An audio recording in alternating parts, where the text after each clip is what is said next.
Non-binary elephant podcast. Hello, ladies and gentlemen. Welcome to the Non-Binary Elephant podcast. I'm in bed. You might be able to see that. I'm not very well, but the show must go on. I'm doing it on my own today because my brother is in Mexico in the sunshine, which he desperately needs because he's the palest man on the planet. I'm joined by the two Riches, the guys that made the Plugged In documentary. It's a documentary about social media and the toxicity of that, how it links into teen suicide, depression, anxiety, and various other things. It's a really, really good documentary, and I'm not just sort of kissing ass here. It really is really good. I really enjoyed it. When I say good, it's good in the sense that it's freaking terrifying and alarming, but it's brilliantly well made, and it really makes you think. What got you guys into making it? What made you go, do you know what, I want to make a documentary about social media?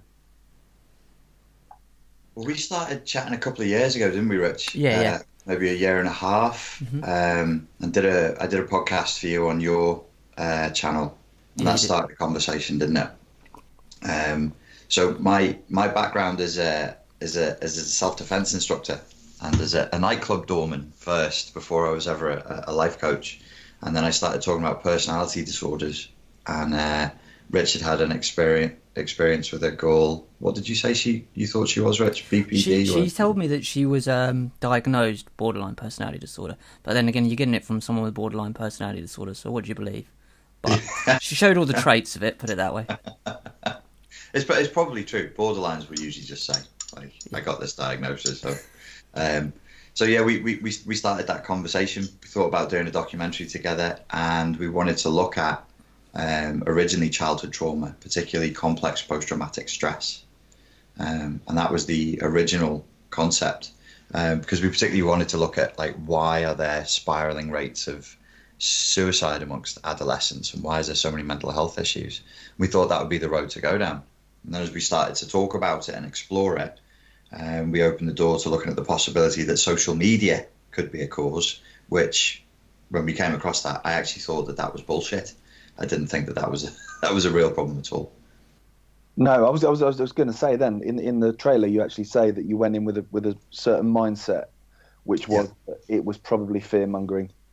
Just older generation saying, it's bad because in my day, but actually it is pretty toxic. Terence McKenna talked about it, and so did Robert Anton Wilson. There's definitely a trait, like a personality trait, in people where they become neophobic. So you'll get, like, older generation people who love the new, they're into new technology, they're into new things, and then you get people who are neophobic, and it sounded like intergenerational neophobia. The way it's being spoken about was similar to the way in which people used to talk about punk music, and before that the way they would talk about rock music, and before that the way they talk about jazz music. It's corrupting the minds of a generation, and you just think, is it though? I mean, it's just for saying hello and sharing funny pictures of cats, isn't it? And then when we actually started to get a little bit deeper into the mechanics of social media, then I realized there actually is a problem there, mainly because the people who create social media have openly admitted that they've added elements to it that exploit the vulnerabilities of human psychology, and they know full well have a destructive impact on the personality individually and the culture collectively. They know that it polarizes people politically and segregates people into little tribes and makes them all full of conflict and rage with each other. That's psychotic, isn't it? If you're knowingly doing something like that, that would come under the description of psychotic, wouldn't it? I think if you start, I mean, the guys we're talking about are guys our age. They're a similar sort of age to us. They're sort of between 45 and 30, and I think they rode the crest of a wave, and they really didn't know what it was going to do, and they wanted to make money and they wanted it to be successful. I think once you've realized, though, that you've created a monster, you'd start to think, okay, it's very nice being extremely wealthy, but it's also nice to not make children kill themselves because they feel bad in their self-image. So yeah, the psychopathic element comes in when they're presented with the data, the research, the statistics saying, look, this is definitely having a negative impact on people. We should do something about it. And they either do nothing, or the effort they make to do something about it is very symbolic and very flaccid. Is it a case of the government isn't doing anything about it in terms of putting things in place to protect people, safeguard kids and whatever. Is it that, or is it the case that the social media giants are just so big that they're untouchable? I think it's the problem is we're in totally new territory, and large organizations usually take an unforgivably long time to catch up with what the hell is going on at the street level, at the frontline level.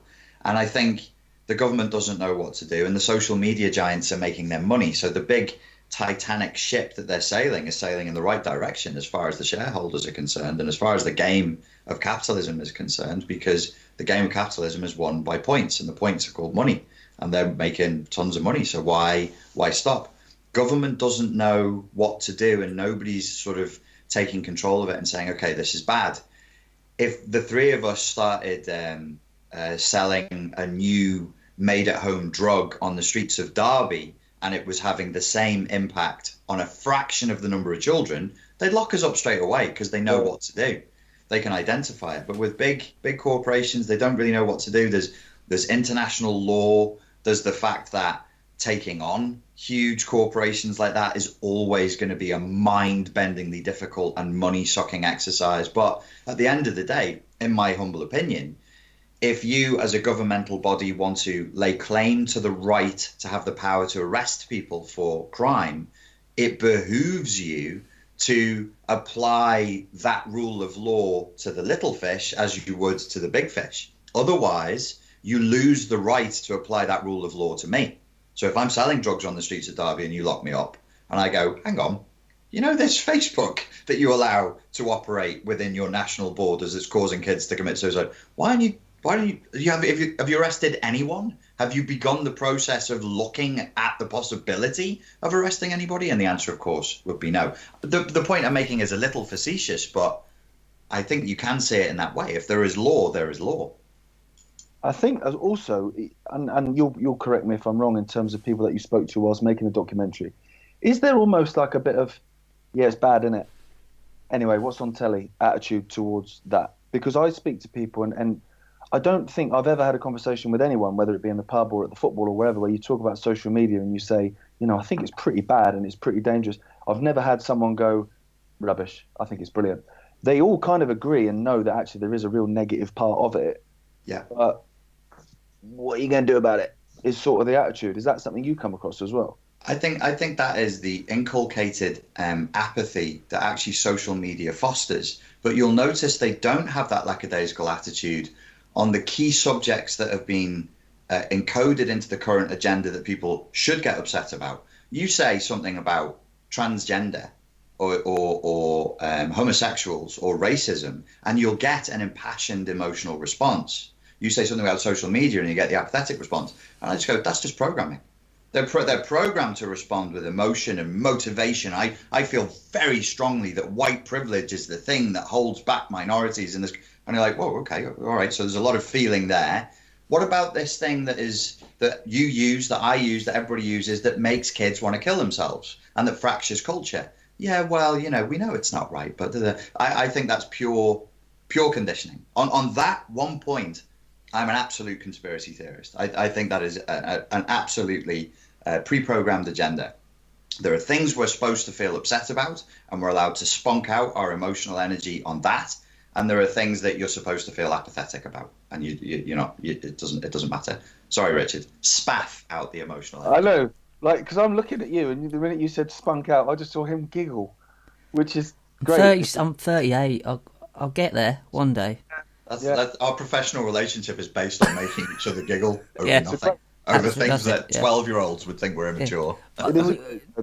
It's to get it out your system, isn't it? That's what we say. You get it out your system, and then we can go on and be adults elsewhere. I think what you're saying there is right. They've got the whole Cambridge Analytica part of it, where the data mining, and the whole point is to push people's thoughts and feelings, and it is an abusive relationship. Social media is abusing us, the user. One that we are the commodity. We said yesterday, we are the ones who make all the content. But they're pushing us to make the content that they want us to make. So we are, for free, being, I believe, I'm a conspiracy theorist, I love all that stuff, but you are being abused to make the content that they want. And even if you didn't, they're getting the data of what works and what doesn't. That's the point. Yeah. We're in an experiment. Well, there's a girl actually in the documentary who says, I can't remember her name now, which is dreadful of me, but she says on Instagram, if she puts up a picture of herself, a selfie, she will get a certain amount of likes. Claire, sorry, that are through the roof. And yet if she goes out on a nice walk with her family, she puts up a picture of her and the dog or a beautiful scene or whatever, nothing. So therefore she then subconsciously says, well, I'm going to put up pictures of myself then. That is conditioning, isn't it? It's conditioning. It's conditioning for narcissism, because I actually before she told me that, I ran the same experiment with my Instagram. I've deleted my Instagram since making the documentary, but I watched something. It was by guys who were in the red pill community and the pickup community. It was a YouTube video, and they were talking about the principles of online marketing applied to getting girls. And I was like, oh, I'll have a bit of that. I'll watch that. So I watched that. And the guys were saying, with your social media usage, there was one guy who was an expert they brought in. He was an online marketer. He said, be more narcissistic. He didn't use that word. He said it. He said, he went around the houses, be more self-centered and just self-aggrandizing and all the rest of it. That's what is appreciated in that medium. So the next day or 2 days later, luckily enough, I managed to blag myself into a business class flight from Bangkok to Dubai. And I took a picture of it. And then I said, business class flight Bangkok to Dubai, and I posted it, and I went, well, I'm a twat. I was like, click, let's do this. And then I flew, and I think it's like an 8-hour flight, and I got off the flight, reconnected to my Wi-Fi, and lo and behold, it had 1,200 likes inside of 8 hours. My average post, if I'm posting about recovery from complex post-traumatic stress or healing or whatever, would get 400 likes over 3 days. This one got 1,200 likes in 8 hours. And I'm like, well, I'm a moron for posting it, but everybody else is a moron for fucking rewarding me for that vacant narcissism. But then that narcissist, it's easy for you to say, that narcissism links then in to the depression itself, because I know if I'm feeling shit, which we all feel shit sometimes, and I go on social media, I'm not going to see other people feeling shit. I'm going to see other people posting pictures about their amazing lives and how, their kid never cries at night. And, all these things that are absolute bollocks. They're absolute nonsense. But then they make me feel worse, because what is it about me? Everyone else's life is great. My life's shit. And then obviously the spiral's in the end. And in the end, I do something silly. Well, I think in the end, it comes out to the sort of like the Stepford Wives sort of thing. That's what we're all going to be. Is kind of this fake facade, Tim Burton little world we live in of people that aren't really people. Yeah, they're not allowed to be people. No, I think, and I do it. I know I do it, but I do it subconsciously. It's not a conscious thing. But I was just telling you guys yesterday, like we just got back from North Wales. We stayed in a little log cabin. It was beautiful. It was amazing. But Alora was poorly. Basically, she got a cough, so she was really unsettled through the night and that. And I'll be honest with you, mate, it was a freaking nightmare because we weren't sleeping. In the day, we were exhausted. She was grizzly, and it wasn't great. So I came back and I spoke to a client of mine. He was saying, holiday looked amazing and stuff. And I was like, yeah, it was all right. I said, blah, blah, blah, but it was hard work. And he was like, mate, like, you wouldn't know. It looked like a freaking hello shoot from your social media. And that wasn't me consciously doing it. It's just, I'm not going to post a picture of my daughter crying at 3 a.m. I'm just not going to do that. But I am going to post a picture of me and her in the hot tub. So anyone looking at that is thinking, oh, Gareth's got a great life. Look at him there. My life's shit. He's there, blah, blah. And what they don't realize is actually we're all having a bit of a nightmare sometimes. Yeah. And, and I know my wife, like when sorry, I'm rambling, but when my daughter was first born, she had colic because she was tongue-tied.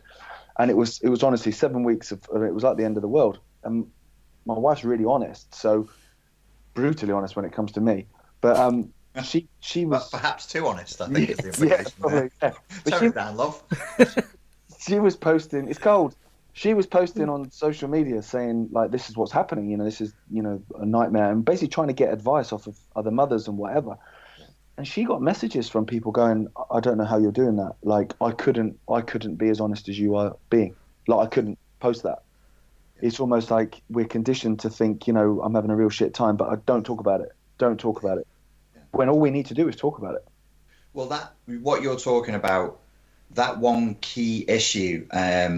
When we were making the documentary, I was talking about status anxiety, which is a psychology concept I think developed in the early 2000s. It's not quite right. I'm using the term status anxiety, but there is this feeling, particularly among younger people, like everybody else's life is awesome and mine sucks. Normal is not good enough. Why am I not famous? Why am I not a YouTube star millionaire? Why don't I have 1 million followers? Why don't I look this way? Why don't I have a lifestyle like this? Even though on another level, when you actually talk to them in interviews and go, you know, most of that is bullshit, right? They rent their fucking Ferraris, they buy their followers, they're all the pictures of them are photoshopped to death, filtered to death, and they'll say, yes, I know that. And you end up not just with this status anxiety that leaves them feeling depressed and anxious in the way that you've described, but split. Like their minds are fractured. They're going, yeah, okay, I know that it's not true, but the false reality that's being promoted by, let's say, Richard Willett, who we know as a normal chap, but online is like this super successful gangster rapper, champagne, women in thongs. I could see Richard in that scenario. Well, mate, See me in thongs. Seeing you in thongs. I mean, mix it up. Two mix thongs. it up. I mean, we're in 2019. Turn it round. The ladies can be fully clothed, and you dance for them, Richard. I will Women's do. rights, man. I'm actually quite a mean dancer, to be honest. I am. You're quite a mean lap dancer. I could believe it. Yeah. But even if we all know that that's not true, you still get your credit for it, and there'll be no shame. So if I see you in the local Tesco, and I know you're blagging it to death on Instagram, I won't be like, oh, you fucking liar. I'll go, wow, well done, mate. You won the game. You tricked everybody into thinking you have this. Respect is due. Respect to you for doing this amazing. So now we're not just being rewarded for narcissism. That's 2012. Being rewarded for narcissism, passe. Being rewarded for psychopathy, passe. Being rewarded for being a deceitful, living a lie type liar, the biggest lie imaginable, that's 2019. Be the biggest liar you can be. Why are these kids going crazy? Well, who could tell? I mean, surely social media has nothing to do with this. Not just making them depressed and anxious because of the false reality they're competing with. It's splitting the ego. So they have their real world ego and then their online fantasy persona, and they both need to be fulfilled. We didn't interview him for the documentary, but I have a cousin who's 21, and he admitted after a couple of drinks that if he's not regularly updating his Instagram with what he's up to, he feels anxious. And I'm like, you've only got 312 followers. Who are you trying to fool? But this is the exploitation of human vulnerability. We believe as individual human beings in the concept of an audience, the other. And it's infinite because we can't count past 10. Like I can think of 10 people. And if you say, you know, the thing with like genocides, like if I killed 10 people, you'd be horrified. If I ordered the deaths of 10 million people, you won't be 10 million times horrified. You can't.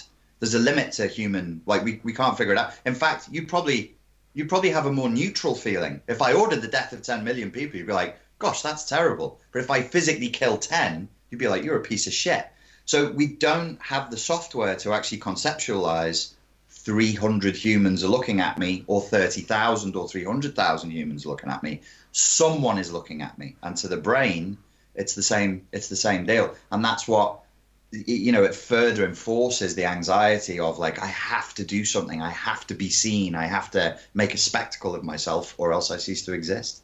Yeah. You said yesterday, Rich, about if you don't post something about something that you're doing, you don't feel like you've done a day's work. No, not at all. It's very, very strange. I was talking to that of my partner last night, and it is like I don't exist. It's coming to the point where I don't exist as a filmmaker unless it's online, which is really odd. And I remember when music turned from being a CD that you gave someone, because I used to record music, couldn't sing for help, it didn't really matter, and you give someone a physical CD, and I think, well, that's there, that's always there, there's a record there. But then when it was online, I'm like, well, I've done all this work, and if you put an MP3 up, someone shuts the website down, it doesn't exist anymore. And I found that really the same sort of concept, is that it only exists in this little world through the screen now. And if I don't do something online that day, post something, promote something, I do feel like I've done no work. But I could spend all day in a meeting that's going to lead to something quite fruitful. But then I'll have to tell people about it online, or it won't really have mattered. Does that make sense? Yeah, it's the same as if you've been to the gym. If you don't post a picture of you in the gym, you haven't worked out. You know what I mean? Like, you've got literally no exercise done. Are you a personal trainer, Gareth? Yeah. There's a guy who's in my gym that I train at regularly, and he's about 35, and he's probably like 5 kilos overweight, but he has like the shoulders and the biceps and stuff, and he just looks like a normal lad who probably eats a bit too much and then lifts a lot of weight, whatever. Yeah. He can do this thing where he takes a picture of himself, and it's not just the picture, it's in real life. He does this pose where he drops like 10 kilos.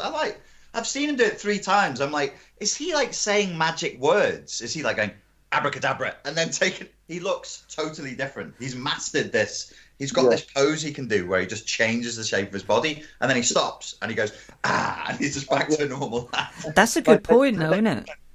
That's a good point, because will we all start doing that? We all start like posing in front of each other because there's possibly a photo going to be taken. It's a point where we all become silicon versions of like us. So we're all posing, which is the Stepford Wives thing, which is the pop star thing. We all become really odd, cyborgy type. And I don't think artificial intelligence, as I was saying yesterday, is really a technical thing. I think it's a psychological thing. And I think we're being programmed to be artificial versions of humans. Not now, but maybe in 200 years. No, I think with the 2 things. One, with the fella, going back to the fella, he will almost certainly at some point have bodybuild, and so you actually are taught different poses and stuff that work. Okay. Generally, with women, it tends to be the calves, and they wear high heels and they do things to kind of affect the legs and whatever. Again, it's fraudulent. Do you know what I mean? It's a trick. Yeah. The other thing, when you're saying about like this kind of fraudulent reality, it's not real. It's almost like a Vanilla Sky type thing, isn't it? Like, you've seen that film where social media is giving you the opportunity to get the hell out of what you think is your own life, and your own life's shit. So even those people that aren't, heaven forbid, that aren't, going and doing something silly and taking their own life or whatever, other people are still getting absorbed into social media. They're still losing their life, essentially. Well, it's interesting you say that, because at the gym yesterday, when I was a bit spaced out in between sets, I started thinking, if I was more paranoid, if I was properly paranoid, and I was like, what could this be the beginning of? What could the end game be? Actually, if you see these young people, they're only young for about 10 years, then they'll be us, and then we'll be old. So you're actually training adults to think life is shit, love isn't real, families don't matter, religion's bollocks, spirituality's bullshit, everything's being done. And you go, so you end up with a generation of humans who are massively depressed and massively disenfranchised. Isn't that what you would do, the problem reaction solution model? So you give them a problem and you get them all going, something needs to be done. And then you go, listen, guys, you remember the film The Matrix? Right? We're not going to force you into the pod. However, if you do go in the pod, everything is amazing. You're a rock star in there. And we've fixed this, the virtual reality tech. We held it back. We figured it out back in 1995. We held it back from you. We've perfected it. All of your needs will be taken care of. Your physical needs, your emotional needs, your psychological needs. It's amazing. Get in the fucking pod. I think, if I was really paranoid, I would say, well, you could argue that that's what we're marching towards. What are they being conditioned to feel? Like, there's no point to anything, so I'll either kill myself, and you go, no, you're thinking of killing yourself, or we have the pod. I don't know, maybe. Yeah, no, I agree. I think it's also with the... as well. Video games now, especially the virtual reality ones, they're so believable now. And like we've spoken about before, what's in the public arena isn't what the technology is. Do you know what I mean? So what is the technology? I think that you're probably right. You can just, if you've got enough money, it'll probably start off like that. If you've got enough money, get in the pods and live the life of a rock star. And then in the end, that will kind of almost just spread out for everyone. Yeah, I think the technology is well above. I think it was a few weeks ago in I think it was South Korea, somewhere like that. They put all these soldiers out, and they look hilarious. I mean, these things they can't move properly, and you think they're not going to hurt anyone. These things, and everyone's going, "Wow, they've got robot soldiers."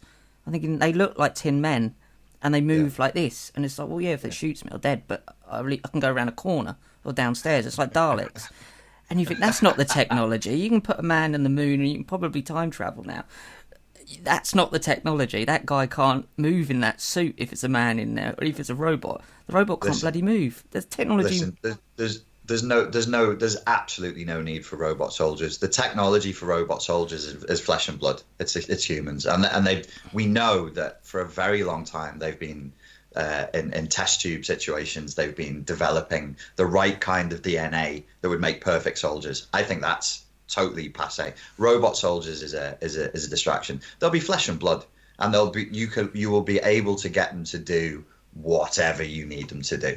Any hideous genocide or any massacre, very, very easily able to get them to do it. And they'll be stronger and fitter than the average human being, which is all you need.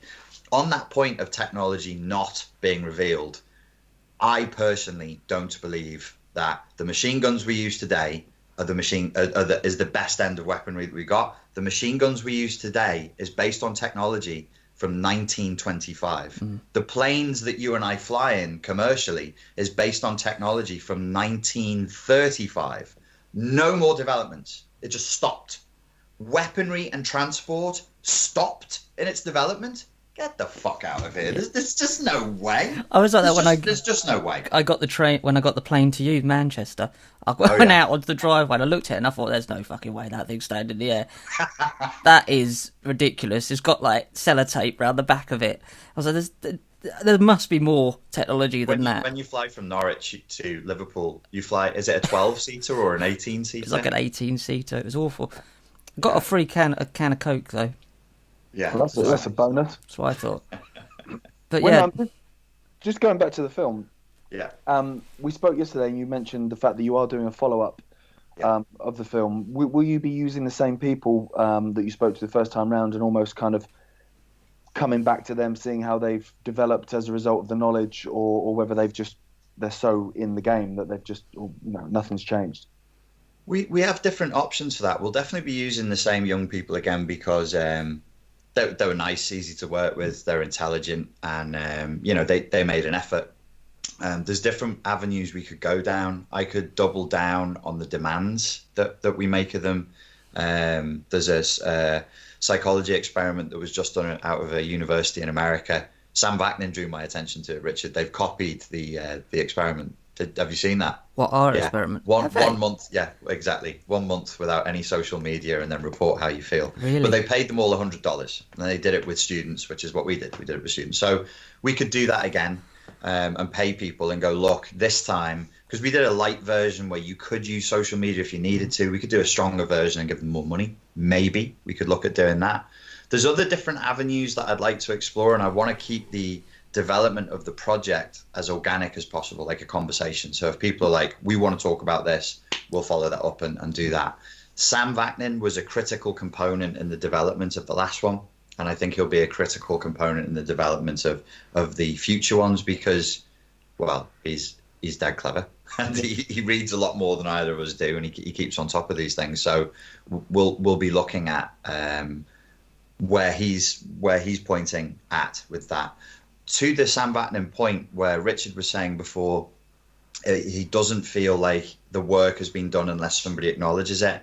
And now these kids don't feel like they're alive unless somebody is acknowledging it online.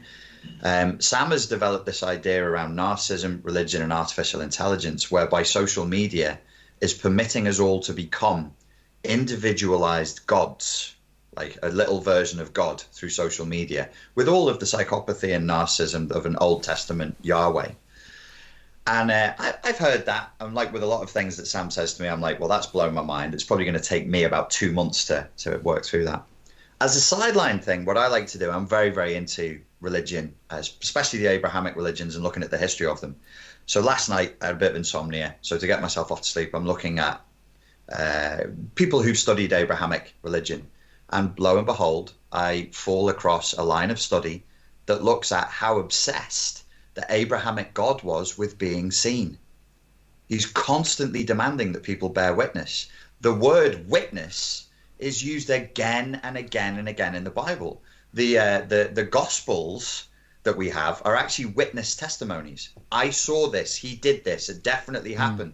The whole Abrahamic structure, especially in Christianity, is obsessed with you must see me, and the God who is not seen begins to die. And so you have his paranoia, like, you worshiping other gods again. I'll fucking kill you. You worship me because I shrink when you don't see me, and I expand when I'm worshipped and acknowledged. That is pure narcissism, absolute narcissism. But it was interesting for me to see this line of reasoning, because I'm like, really all we're doing is bearing witness to each other. When Richard posts something and says, I did this today and I like it, it's like me saying, I see you, I've borne witness to you. And then you will literally get a dopamine release and go, oh, I was seen. Oh, good. If I get one scene, that's good. But 200 scenes is even better than that. So there is this sort of sense of which the further along this line we're going, I think originally I was like, social media, that's scaremongering. That has nothing to do with anything. Actually, I think we're going to get to the point where what we're seeing with the tech usage, not just social media, but the fact I have the smartphone in my pocket, so it's combined, is actually going to be about creating an evolution in consciousness. Not necessarily a good one, but an evolution in consciousness, because we're hitting, the concept of peak oil. It's like we're hitting peak narcissism. Like, what are you going to do to get your likes on social media? And some people are already literally killing themselves to get likes. As we know, they free climb over buildings and then fall off. Well, they stick their heads out of trains and pull them in, and some of them forget to pull it in too, and then they get shot. You read about the guy whose girlfriend shot him with a 50 caliber pistol for YouTube. These fucking dummies. That he put a telephone book on his chest, and they're American. What? I'm just saying they're American. That's incidental. They're obviously going to be American. She takes a Desert Eagle, which were 50 caliber bullets, which are huge, heavy things, fires it at him, and then just shoots him right in the fucking sternum, and he dies instantly. No. For YouTube. So we're already at the point where people are literally killing themselves to get the sustenance of likes. It's like I was saying yesterday, there's not a looming crisis on the horizon. We're in it. We're in the maelstrom. We're in the crisis now. It's already past. It's already, in some senses, too late. We just have to sort of try and ameliorate the damage that's being done. Do you see a positive in it? Like, in terms of, because I was going to ask, where do you think it goes next? But obviously, if we're in the middle of it at the minute, only reason being, like, just a handful of years ago, you'd probably check your phone or your social media maybe in the morning, and you go to work, and you check it in the evening when you got back or whatever. Now people are just on it constantly. Me personally, I have to use bits and bobs in terms of work, so I'll be on it for work. Same with you guys.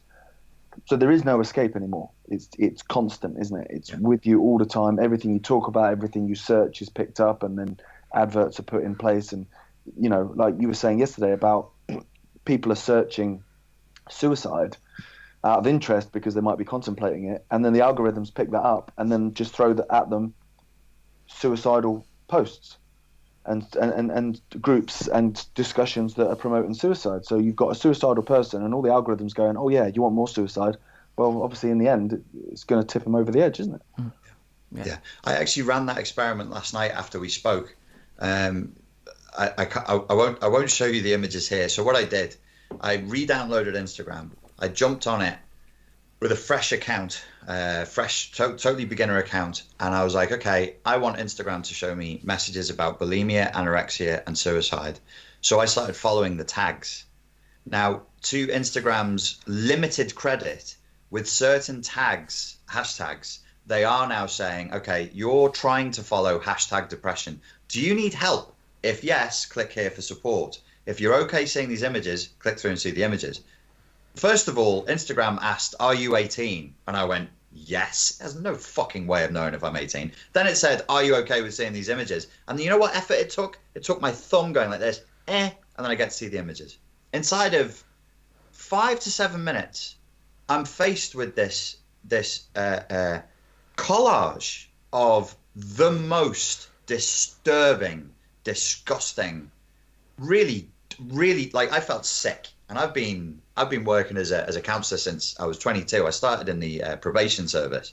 I've seen and heard some nasty stuff. This was dark, dark, dark energy. It was like I'd opened a gateway into hell. It was awful, and it was teenage girls talking to teenage girls about being a bulimic, about hating yourself, about cutting yourself, and then showing. There's tons of images of self-harm, fresh. Like, I just cut myself, self-harm, unblurred, uncensored. It's just there. It took me 5 minutes. So then I wake up this morning and I go, I wonder how Instagram has learned what it is that I quote unquote want. And of course, my feed is just full of bone-thin girls and boys who are talking about how much they hate themselves, who are posting music videos about self-loathing, who are glamorizing self-harm. And I'm like, that took me less than 20 minutes worth of work to train Instagram to just feed me hot, evil, hellish garbage. Yeah. And it has no idea. I could be a 12-year-old. I could be whatever. You know, it's has no idea what's happening. For them to say, we've covered ourselves because certain hashtags are banned. When we were shooting the documentary, we interviewed a girl who had been an anorexic, and she said, you can look for pro-ana, which is pro-anorexia, like anorexia tips. That's banned on Instagram now. Pro-ana is gone. Okay, well done, Instagram. You took away one thing. But anorexia is not. Bulimia is not. Anorexia tips. You can just go and get tips on how to be a better anorexic and how to develop your eating disorder, and don't eat too much today, don't go over your 300 calories today if you really want those goals. And then they post pictures of other kids who are stick thin, who are probably on the verge of death, who are probably so malnourished their teeth are falling out, and go, goals, that girl's body, that's what I want the bones coming through. I'm like, come on, Instagram, Jesus, you do something about this. It's right there. You can't. I'm an idiot. I know nothing about tech. I can find them. So just go through the accounts and just start blocking people. How hard is it? Exactly. Like we said yesterday as well, it's not even in terms of what you search. Like a year or so ago, I was at the football with a friend of mine, and a cat, which often scratches my car, had gone full on mental and decided to shit on top of my car. Amazing. So I washed off the shit, and it had damaged the paintwork. I was like, oh, this is going to cost me a fortune, get it sorted, blah, blah. So I was talking to my mate, Albino, and I was whinging. I was saying, oh, fucking cat. I'm going to turn it into a pair of gloves. And he said, what you need is some tea-cut. I've got some tea-cut at home. I'll bring some tea-cut round tomorrow, and you'll get it out. Not a problem. I was like, job done. Later on, I'm on the Facebook, and it's showing me adverts for tea-cut. Now, I've not searched that. I've not put that in a search engine on Google or anything. It's a conversation. So it's been picked up on the microphone of my phone, which is sinister and dark and horrific. But then I think, okay, just thinking this, what if I confided in one of you guys about real dark thoughts? Oh, I just said, look, Rich, can I have a word, mate? I'm really struggling, X, Y, and Z. Well, am I then going to get hashtags on Instagram for depression, for anorexia, for suicide or whatever? Because I've opened up to tell you about it, because it's picking up my microphone as well. Yeah. Yeah, well, it's certainly possible, because I've done coaching, and it makes me laugh every time this happens. Sometimes I do coaching with people, and because they're Muslim, we have to coach within the Islamic faith. So you don't want to say anything that goes outside the faith. And if I'm not sure, I'll just go, I'm going to give you a piece of advice, but I don't know if the imam would like this, so you need to check. Because we've got to, they're not very religious, but semi-religious. They don't want to do anything that's non-Islamic. So we have these sessions, and because we're using Arabic terms and we're talking about marriage and relationships and love within Islam and blah, blah, every time the algorithms pick up that I'm a Muslim female seeking a Muslim husband, and I get hit with adverts for, are you looking for the perfect Muslim husband? And I'm like, not at the moment. I'll let you know if I am.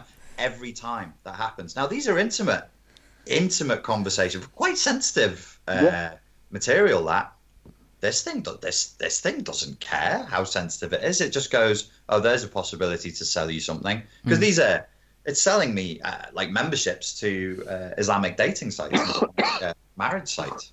And that's just if it's doing that on a kind of a less intrusive level, Because on another level, they could be listening to everything they are listening to everything that you're doing, everything you're doing. And then, basically, if you had access to someone's microphone on their phone, which you do, you could literally, if you wanted, you could destroy someone. Absolutely. They've seen, we were talking about this, the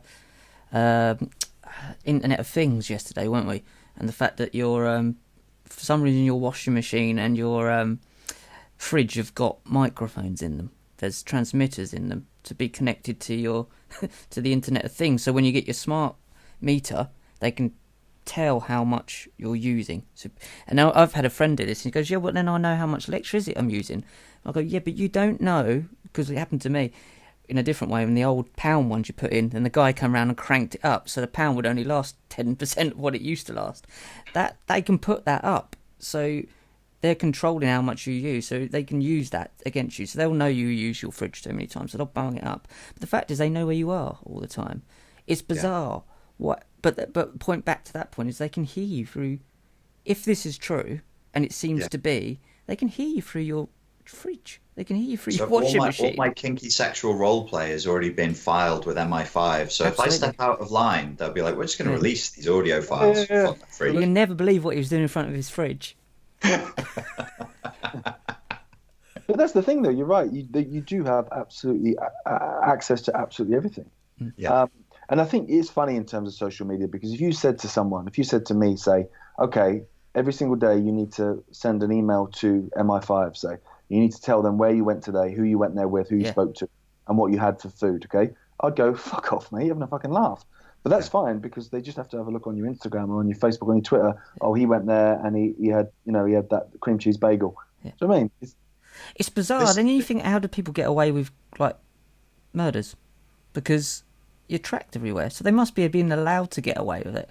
Because surely, if you've got a phone on you or you're seen on CCTV everywhere, you're monitored everywhere. I find people. There was a case recently. I was discussing this with some lads who I know from Liverpool who are in the security industry. If people do murders now, they're smart enough to leave the phone. You don't take your phone on a murder. But what one guy did, he was a friend of a friend of a friend of a friend of a friend. Yeah, selfie. He took his fucking fitness monitor with him. He took his and it tracked on GPS. Did it? And they were like, "Did you ride past this gentleman and shoot him in the head off the back of a bicycle?" I went, "No."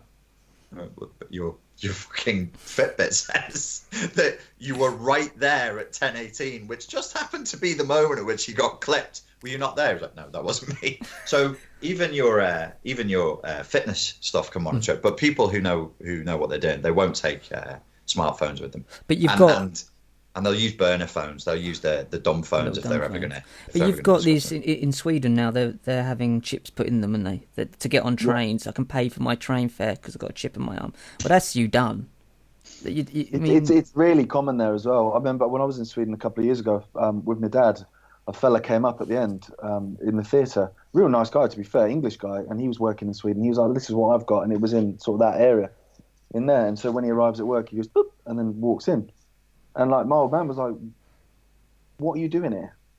Yeah. Like, do you know what I mean? If you've gone and done that, like, what's the point in you coming and listening to this stuff? It's like a waste of time. Yeah, and the technology is such that you can carry little swipers.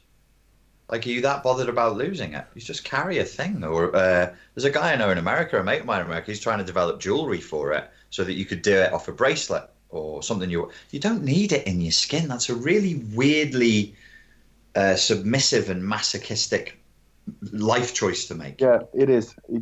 It's extraordinary. And with that kind of stuff, I think like you tend to get some people come back and go, "Well, yeah, but if you've got nothing to hide, why would it matter if you had them?" And it's like, well, that's not the fucking point, mate. It's not about hiding, is it? It's about having your privacy. It's not the same thing as hiding. It's the same excuse you hear it with facial recognition. Well, if you're not got anything to hide, why are you bothered? It's like, what?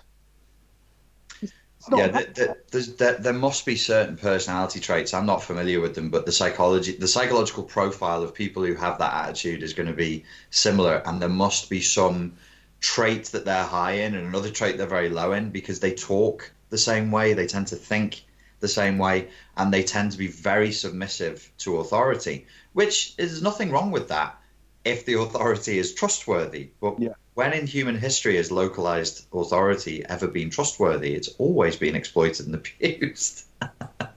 Yeah, no, that's it. It's true, and it's funny because like you mentioned earlier, you would say to people, oh, this is what's going on, as in terms of social media, it's not real, and they would go, yeah, I know it's not real. Well, those people that you would have if you had a conversation with them about, say, facial recognition, they would bring out that, well, if you've got nothing to hide. 5 minutes later, if you said, oh, the local government's not trustworthy because of X, Y, and Z, they go, oh God, I know, I wouldn't trust them as far as I could throw them. And you think, how have you not put those two things together? That's it's a really, really good question. There's a concept from Freudian psychoanalytic psychology. It's called the fetishist split, and it's where a person holds two totally disparate concepts about the world and sorts them side by side. They actually put them in the brain in the same place. So but you do not know. You know it's not true. You know very well it's completely not true, and yet you choose to act as though it isn't. My hypothesis is probably because the cost is too high. And I've when it comes to that kind of thing, I've experienced a desire to not see reality in my own self. And I've gone, why am I in such weird denial about that? And then when I actually thought it through, I was like, well, because if you actually accept the reality of this, the cost is going to be very, very high. For me, it was 9/11 when I was really young, when I was like 22 or 23. And I actually remember exactly where I was. I was driving through my hometown, and I'd come to a junction where it was left or right. And it was like, I really don't want to believe that that's true. And I'm like, okay, but here's the evidence. And I was like, no, but if that is true, what's the consequence? And the consequence to me personally was high. It was very, very damaging, because at that age, I wanted to join the army. And I was like, well, I can't. That's no longer an option. So a whole life that I could have lived, career, money, status, whatever, boom, that's gone. Just because if I accept, so I think for everybody who's already invested in the system, they're already paying their taxes, they're already a wage slave, the idea that it's not that way and accepting it, the cost is just way too high. I think what you're saying there is you come straight back to social media then. People, if you ask them, like Gareth was saying earlier, social media is bad, and then they go home and just get on it and don't really care. There is a fetishist split there, isn't it? Yeah, absolutely. What's the cost of me accepting that, if truly accepting that social media is that's why the job we have is going to be hard. Actually getting these kids off social media when they're actually trauma bonded to it and they're fully attached to it, I think is going to be really, really difficult. It's going to be really difficult. And it's just a new thing, isn't it? Sorry, Gareth.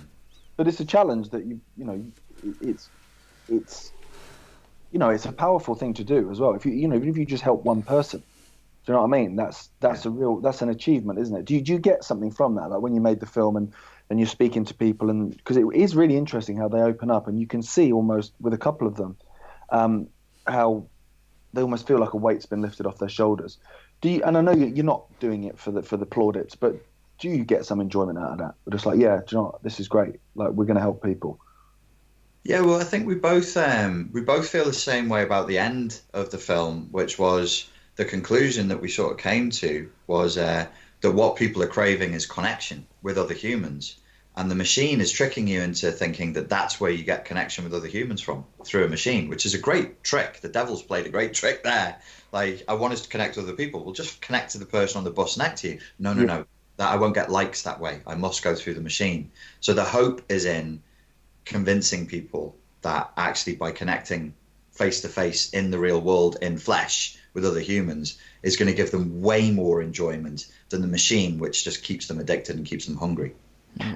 It does make me laugh with that. I see it a lot in pubs. And people will probably think it with me from time to time, because I work on my phone quite a bit. So occasionally I will be in a pub, but I'll have to reply to an email. So I might look the same. But you see some people that be in groups of 4 or 5 lads, and all 5 of them are on a mobile phone. Mm-hmm. Pint of lager in front of them, and they've gone out. They've clearly arranged to meet each other. They've gone, like, do you know what? I'd like to spend time with these 4 lads. And then you sit on your mobile phone talking to other people that aren't there when you were there. What was the point? You may as well just fucking stayed at home. Bought a 4-pack of lager, saved the money, and just sat at home on your phone. I'm extremely aggressive in pubs, and I usually threaten to insert phones into people's anuses if they don't put them away. I just There was a didn't. lad I went to the pub with last month, and he took a picture of his pint of Guinness, and I said, "Don't post that. Don't fucking post that. Nobody gives a fuck that you're drinking that pint of Guinness. Even you don't give a fuck that you're drinking that pint of Guinness. If you post it, I want to punch you in the face." I end up using the same line every time if I'm there, and I'll go, "Has anyone got a mobile phone?" And you just see yeah. Carry on. It's just bizarre, and it is that false reality connection. And I think what happens is that we all go out with people that we don't actually know or like, because we don't have anything in common, because we don't ask. So we'll go out, we'll sit there with people that we maybe went to school with, but now we have nothing in common with. And like, if us three go out, we probably will sit and talk about this sort of stuff because we're interested in it. But they're going out with people that they don't actually know very well anymore, because the connection is splitting and it's becoming further and further apart. So they don't really know what to connect about. So they'll ask you, "Oh, how's your kid?" But they'll only know you got a kid because you put it on social media. I saw you on social media with your. It's a weird. It's almost like they put a middleman in the middle of connections. There's someone in the middle now. I think if I went out for a beer with you guys, I'd want to talk to you about your Mr. Man mug. I think I'd have. Have you noticed that? What, Little Miss Sunshine? Yeah. Oh, Yeah. I'd probably want to talk to that. Do you know what? I didn't even notice what it was until then. And then I looked at it and I just thought, shit. I'm going to call you that from now on. I'm looking at doing digital detox retreats for young people, and one of the things that I'm going to talk to them about on the retreat, if it ever comes off and I get them sat in front of each other, is it's worthwhile learning how to have a conversation and how to look at people and converse and to share with vulnerability that which you feel passionate about. Like I'm passionate about like religion. It's a weird thing to be. I'm not a religious person. I just like studying the way it developed. It's kind of weird. It's weird. Or I'm passionate about martial arts. It's kind of weird. But everything that we're passionate about is weird. Passion is always eccentric and off the wall. But it's compelling to talk to somebody who's in their mode of, I'm really fascinated by this. So teaching them how to do that and how to listen to each other without this like half blocking the face so they have one eye on you. Do you know, I'm going to screenshot that, and that's going straight on. Put like a pyramid on it and just write Illuminati confirmed. Grannon. Richard Grannon is a Satanist. Mate, you can be accused of anything on the internet these days. I'm Richard Branson's son, and my old man's Richard Branson. There's a whole website dedicated to that man. How does that come about? Something to do with the fact they look similar, and it picked up like what? It was very odd. And then they said, "Well, what do you think of his kids then?" And this guy was like basically saying, "Oh, Gareth's actually Sam Branson." And I was thinking, well, I wouldn't mind some of the money. But the best bit about it was, someone went, well, because at the time I was in a struggling little punk band, and they were like, well, if his dad is Richard Branson and he's Sam Branson, why is he not signed to Virgin then? Do you know what I mean? Like, why is he not? Yeah. And he replied, that'd be too obvious. Well, you get. That would it? That would be obvious, but the fact that you're two separate people, it was like when everyone thought Janet Jackson and Michael Jackson were the same person, and he had to go on. He had to go on a award show and say, "We are not the same person" for his sister. It's really funny. It's mental. But then you talk about possibly that they might be watching us through a phone, and then you're mental. We're all. Do you know what I mean? That sounds more plausible than you being Richard Branson's son. I know you're not Richard Branson's son. I've met you. Yeah. I also think that if you live in a world like we do, with what's going on and how we're bombarded from social media to the food we eat to everything, I don't trust anyone that isn't a bit mental. Yeah, I totally agree. If you've got your shit together like 100% and everything is perfect and everything's amazing and it's legit, I don't trust you. I think you're a liar. Yeah, of course you are. Or a psychopath. Or a psychopath, yeah, exactly. Because that's the perfect term. Yeah, if you can look at what's going on here, babies being blown up in Yemen and go, everything's fine, then you've got to be a bit scared. Yeah. Well, that's one of the things when they are saying to me about feeling upset, feeling depressed, I would always sort of say, look, don't feel like a freak because you're upset and depressed. It's a sign of intelligence. It's a sign of awareness. Like, the world is not great. It's got problems and they need fixing. If you're just like, oh, everything is wonderful, then there's something not quite firing up there. My hope is in the idea that people can gather in the evening around sunset, around a campfire, metaphorically or not, and look at each other and talk to each other that we're tapping into something that we've evolved to do. It's something to do with connection. It's something to do with being witnessed. It's something to do with being heard, and that will actually level out the hormonal imbalance that's occurring with people who are really depressed and anxious. And that one simple thing, I can't profit from that because there's no drugs to sell, there's no program to sell. You just sit down and chat to each other and you feel better. That one thing could be the key that unlocks the door with this. And I'm wondering if I can get them away from their phones for long enough and reconnect them or get them into something else, which is actually just chatting to each other. Maybe that's the hope. Maybe that's where we can find a way out. There's a scene for the documentary. There's someone wrote a song called Campfire, didn't they? Yeah, plug. Yeah. I think, to be honest, I think that's a wicked place to end it. On a positive, where you have a solution that I think can work. I think, it's almost like the film Grown Ups. It's an Adam Sandler film, so it's kind of pretty unintelligent sort of film, but where, I don't know if you've seen it. The first one's really good. Yeah, where they go out to the lake, and his kids are just obsessed with their phones and all this sort of stuff. And in the end, because they're forced to be in the countryside and there's no Wi-Fi connection, and in the end they're actually like, no, this is awesome, So you just need to get people out of it and just say, look, like you said, sit around a campfire. This is amazing. Like, this is great. Yeah. Like, I want the same with Alora. Like, we're trying to get her. I mean, she's only 8 months. Well, she's 8 months old tomorrow, but we're trying to get her already into a school not far from us, which is it's basically, we call it a hippie school. It's obviously not what it is, but where it's all outdoors, and so she'll be climbing trees instead of playing on iPads, and that's what I want. Like, that's so important. Definitely. But in going back to the internet, you've got a website now. What is the website for the film? It's called pluggedinsocialmediadocumentary.com. But if they put in Digital Detox Dude, which is easier to remember, that goes to the same website. It's pointing at the same website, digitaldetoxdude.com. And you can message me, dude, at digitaldetoxdude.com. Awesome. That email address was created in like about 1994, 95. Dude. Yeah. People will remember it though. Perfect. We'll put it in. I'll put it in the chat box underneath in the description box, good, and yeah. just click on it. Thank you. Big thanks, guys. Big thanks for this. I really enjoyed it. Again, I'm sorry I look like an absolute mess, and I'm just in my bed. You're all right. But with a hoodie on, with kind of cold sweats. But the show must go on. It's all right. So must go on. It's all good. Yeah. That's fine. We'll start filming the next film soon in March. So.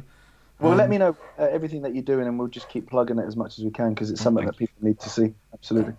Cool. Thank you very much. Thank you very Cheers, much. guys. Bye. Take it easy. Bye, mate.